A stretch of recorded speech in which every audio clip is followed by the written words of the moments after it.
थोड़ी देर खुशी मनाने के बाद खूनी बाबा उस धुएं की तरफ बढ़ने लगता है, क्योंकि अब वो घोस्ट राइडर को मरा हुआ देखना चाहता है और कंफर्म करना चाहता है कि घोस्ट राइडर मरा कि नहीं। अरे ये क्या, घोस्ट राइडर तो अभी जिंदा है और उसको कुछ भी नहीं हुआ और वो गुस्से से खूनी बाबा को देख रहा है।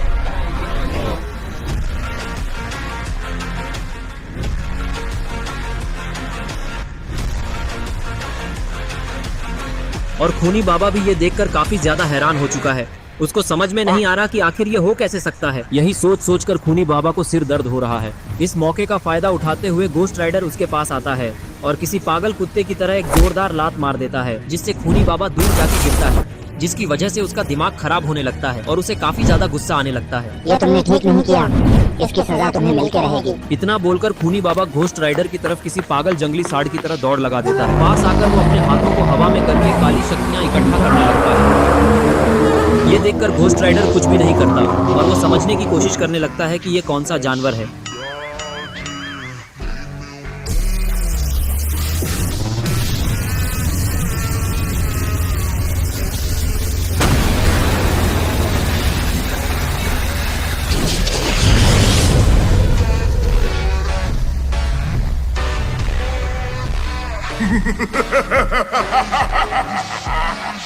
और तभी खूनी बाबा बोलता है कि तुम मेरे इतने खतरनाक हमले से कैसे बच गए? तुम्हें तो उस धमाके के साथ ही खत्म हो जाना चाहिए था। तभी घोस्ट राइडर बोलता है, ए मूर्ख खूनी बाबा, तुझे क्या लगता है कि मैं आग या धमाके से खत्म हो सकता हूँ? उससे तो मुझे और शक्तियाँ मिलती है और अब मैं तुझे बताता हूँ कि मेरी आग और क्या क्या कर सकती है, तो तू अब तैयार हो जा मरने के लिए। इतना बोलते ही घोस्ट राइडर के आसपास से वो धुआं गायब हो जाता है और घोस्ट राइडर एकदम से खूनी बाबा के ऊपर अपने मुंह से आग फेंकने लगता है और खूनी बाबा इस आग से बच नहीं पाता है और वो सीधा दूर जाके गिरता है। लगता है खूनी बाबा का काम तमाम हो गया और फिर घोस्ट राइडर हंसने लगता है।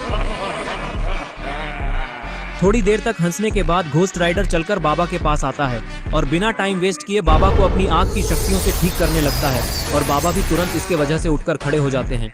और फिर बाबा बोलते हैं कि घोस्ट राइडर, तुम एकदम सही टाइम पे यहाँ आए हो। इस जादुई छड़ी में इतनी शक्तियाँ नहीं बची कि मैं अपने साथियों को एक साथ ठीक कर सकूं, इसलिए अब तुम्हें ही कुछ करना होगा। तभी घोस्ट राइडर बोलता है, बाबा तुम बिल्कुल चिंता मत करो, ये तो मेरे बाएं हाथ का खेल है। मैं अभी एक ही बार में तुम्हारे सभी दोस्तों को एक साथ ठीक कर सकता हूँ, बस तुम देखते जाओ।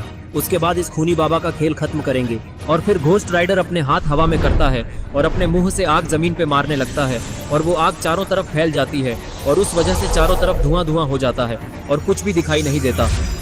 और जैसे ही वो धुआं वहां से हटता है, गुल्ली बुल्ली, शॉन, रॉड, खूनी पिग और कल्लू मामा सब ठीक हो जाते हैं और फिर ये सभी लोग लाइन से खड़े हो जाते हैं और खूनी बाबा को गुस्से से देखने लगते हैं। और तभी शॉन बोलता है, इस खूनी बाबा को तो मैं छोड़ूंगा नहीं, इसने हमको बहुत बार मारने का कोशिश किया है। हम अब किस चीज का इंतजार कर रहे हैं बाबा, इसको जल्दी से मार के खत्म करिए, फिर ही मुझे सुकून मिलेगा। तभी घोस्ट राइडर बोलता है कि शॉन, हम इसको अभी नहीं मार सकते क्योंकि इसके अंदर अभी भी काली शक्तियां हैं, तो हमको इसके अंदर से पहले काली शक्तियां निकालनी पड़ेगी, फिर ही इसको मार पाएंगे हम लोग, नहीं तो ये बार बार जिंदा हो जाएगा। इसलिए हमको पहले इसके अंदर की काली शक्तियां निकाल कर बाबा की छड़ी में डालनी होगी। तभी गुल्ली बोलता है, शॉन, घोस्ट राइडर एकदम सही बोल रहा है, तुमने देखा था ना, खूनी बाबा पे हमारे किसी भी हमले से कुछ फर्क ही नहीं पड़ रहा था, इसीलिए उसकी काली शक्तियां निकालनी ही पड़ेगी। ये लोग बातें कर ही रहे थे कि तभी खूनी बाबा को होश आ जाता है और वो उठकर खड़ा हो जाता है और वो जब सबको एक साथ होश में खड़ा हुआ देखता है तब वो कुछ सोचने लगता है। तभी खूनी पिग बोलता है, क्या हुआ खूनी बाबा, डर गए क्या?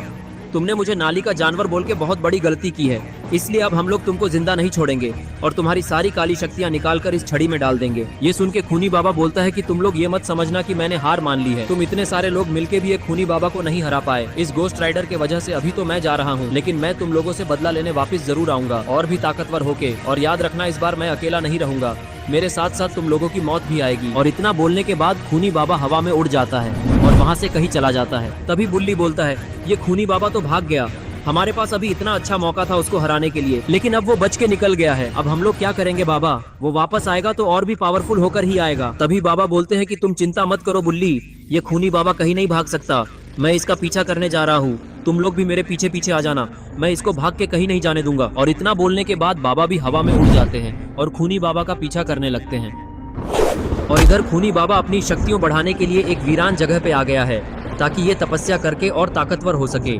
लेकिन तभी बाबा भी उसका पीछा करते करते वहाँ आ जाते हैं ताकि वो उसको और शक्तियां बढ़ाने से रोक सके और उसको मार के उसकी काली शक्तियां छड़ी में वापस डाल सके। तभी खूनी बाबा बोलता है कि बाबा लंगोटी लाल, तुमने यहाँ अकेले आके बहुत ही बड़ी गलती कर दी, क्योंकि तुम इतने सारे मिलके भी मुझे नहीं हरा पाए। तो अब तो तुम यहाँ अकेले हो, मतलब तुम्हारी मौत पक्की है। ये सुन के बाबा बोलते हैं कि मौत किसकी पक्की है, ये तो लड़ने के बाद ही पता चलेगा खूनी बाबा। और मैं यहाँ तुमको हरा के तुम्हारे अंदर की काली शक्तियाँ वापिस इस जादुई छड़ी में डालने आया हूँ, तो तुम तैयार हो जाओ मेरा सामने करने के लिए।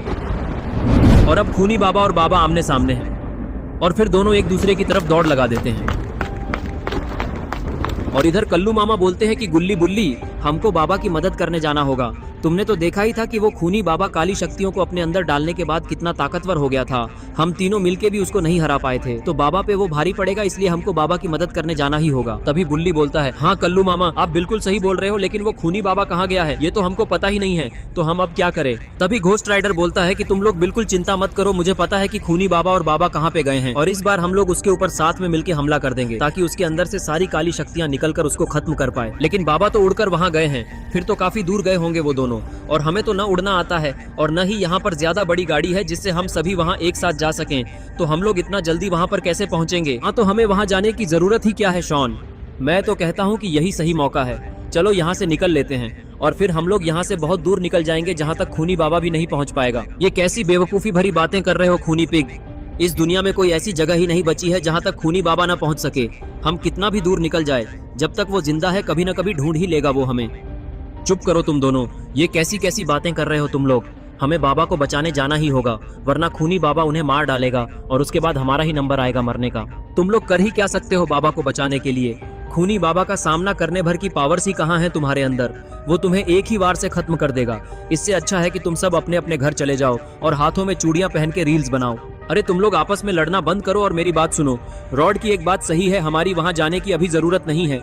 खूनी बाबा से लड़ने के लिए रॉड, कल्लू मामा और घोस्ट राइडर का ही जाना ज्यादा जरूरी है, इसलिए इन तीनों को यहाँ से जाने दो और तब तक हम लोग कुछ न कुछ जुगाड़ कर ही लेंगे वहाँ आने का। इसके बाद रॉड और कल्लू मामा घोस्ट राइडर की बाइक पर बैठते हैं और वहाँ से निकल जाते हैं। घोस्ट राइडर के वहाँ से जाने के बाद गुल्ली बुल्ली, शॉन और खूनी पिग को समझ में नहीं आ रहा है कि अब वो लोग क्या करें। तभी खूनी पिग कहता है कि तुम लोगों को यहाँ रहकर मरने का इंतजार करना है तो करो, लेकिन मैं अब और नहीं रुक सकता। मुझे अभी मेरे पड़ोस के नाले में हगने जाना है, ताकि मेरे पड़ोसियों का नाला जाम हो जाए और वो लोग मेरी टट्टी साफ करते फिरे और उन्हें ऐसा करते हुए देखने में बहुत मजा आएगा। खूनी पिग की इतनी वाहियात बात सुन के बुल्ली का दिमाग खराब हो गया और वो खूनी पिग को धमकाते हुए बोला, अरे ओ सुअर की शक्ल के टट्टी की तरह गन्नाहने वाले जंगली सुअर, ये क्या टट्टी टट्टी लगा रखी है। खूनी बाबा के सामने तो तेरी टट्टी निकल गई थी, तो ये दोबारा टट्टी क्यों लग रही है। कहीं तुझे लूज मोशन तो नहीं हो गया है। अगर ऐसी